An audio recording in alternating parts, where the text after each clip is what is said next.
ঐতিহ্যবাহী পোশাক পরে নিজেদের সংস্কৃতির প্রদর্শন, নাচে গানে মুখর পাহাড়ি জনপদ।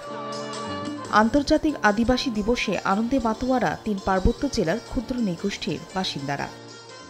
শনিবার সকালে রাঙ্গামাটি ও খাগড়াছড়ি শহরের গুরুত্বপূর্ণ সড়ক প্রদক্ষিণ করে শোভাযাত্রাটি। এতে অংশ নেন চাকমা, মারমা ও ত্রিপুরা জনগোষ্ঠীর নারী পুরুষ। পরে অনুষ্ঠিত হয় সমাবেশ। বক্তারা পাহাড় ও সমতলের স্বতন্ত্র জাতিগত পরিচয় ও সাংবিধানিক অধিকার প্রতিষ্ঠার দাবি জানান।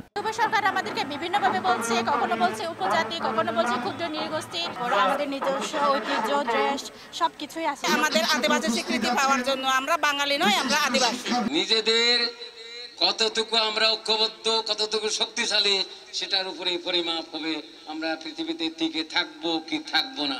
এদিকে বান্দরবানে দিবসটি ঘিরে শহরের রাজমাঠে আয়োজন করা হয় গণসংগীত ও আলোচনা সভার। এতে পাহাড়ি জনগোষ্ঠীর তরুণ তরুণী ঐতিহ্যবাহী পোশাক পরিধান করে অনুষ্ঠানে যোগ দেন। নাচে গানে আনন্দে মাতেন তারা। ফাহরিয়া ফারজানা, সময় সংবাদ।